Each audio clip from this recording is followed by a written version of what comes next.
To begin this conference, I would like to invite on stage Mr. Sreekant Khandekar, co-founder and CEO of AFAX, to set the context for the day. Let's welcome him with a big round of applause. A very warm welcome.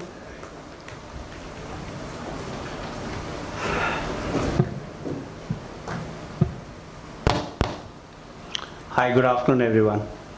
Last year when I was here, and it was our first edition, I must tell you that when you have the first edition of a conference at a very small scale, it's no different from having your first season of a web series. I mean, you don't know if there'll be a second season or not, So you do a conference in the hope that it's of interest to people within the community, and there were a couple of conferences already. So there was always this question of would it work, would it get a good reception or not, but within the first hour or two, I remember, I had a sense of, I think there was a fair amount of buzz. People seemed to be happy to meet each other, both inside as well as outside, and I had a sense of, I think this one will be there for a long time. So I don't know about a long time, but we are certainly in the second year, and I think we'll be here for at least several more years to come.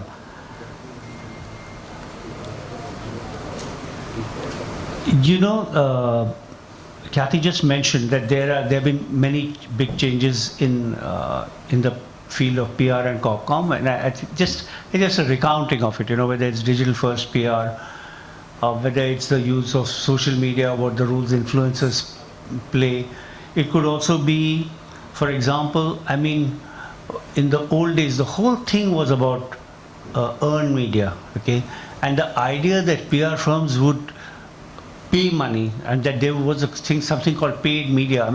So in the old days, the whole thing was, the ad guys, they pay for space. We don't pay for space. That's how it was, right? But now, paid media is part of the mix. Okay, earned media is of course there. I think one more thing is, having your own media, your own blog, your own websites. The websites of some of the large companies are phenomenal traffic. It's really quite extraordinary. And about AI, data, etc. So I'm going to keep this really short. And one interesting thing also I think that's happened is that at least when I look back to the way PR used to be maybe 20, 25 years back, it was it was a silo, so-and-so is in PR. And it may have come under marketing, but it was like a separate thing, right?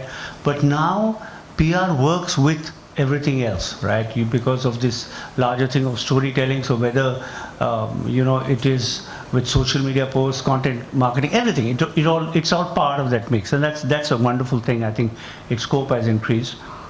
I think because of that, the kind of people who come into PR, the kind of people who succeed in PR, that has also probably changed, I think.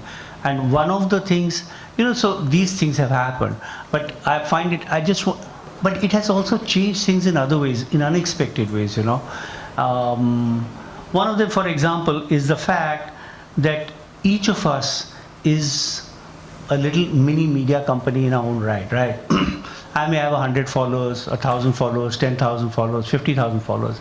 Many people, and between us we have a lot of reach.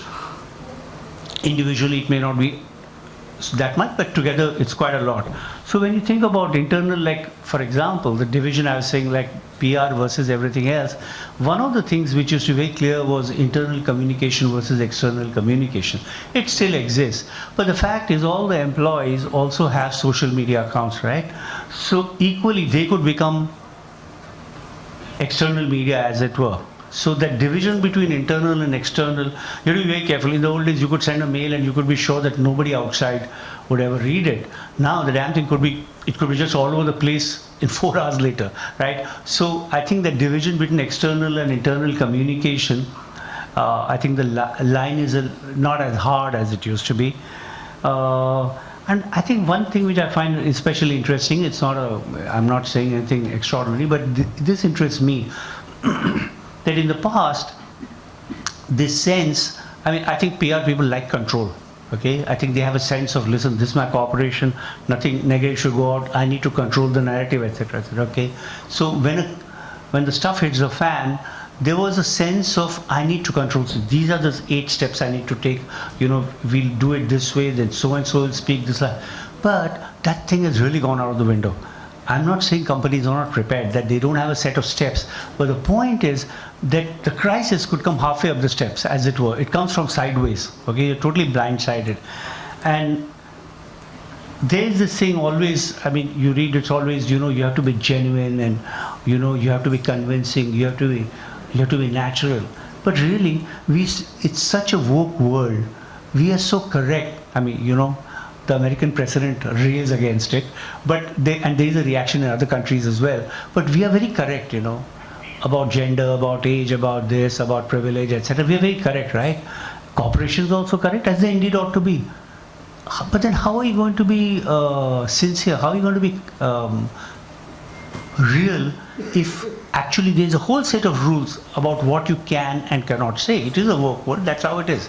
So this is one thing that, you know, that intrigues me. I really don't have an answer. That how can you say at one hand that corporations have to be very honest and upfront, and on the other side they have this whole set of things that they can or cannot do, okay?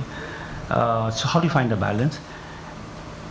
So I think one of the things that strikes me, especially with regard to a crisis, is that you can be as prepared as you want, but really you have to be flexible and fluid when the moment comes, because which form it's going to take, you really don't know. How quickly it will burst, where it will go, you have no idea. I mean, one very interesting thing that happens is when there's a controversy involving a brand or a company, I love the way people take sides, you know. I mean, so you may get attacked from people you did not expect, but equally you also get support from quarters you never would have thought you would. So, you know, I mean, so I also think that the kind of PR executive who therefore could succeed today or might do well, apart from the ability to tell a story and, you know, a sense of content, etc., is I think you need somebody to like light on your feet, I think. And ready for everything, unlike a more structured approach, which has always been the case with PR in the past. Okay, thank you everybody for being here. It's good to see a full house, and thank you to all the speakers who will be speaking today. Thank you.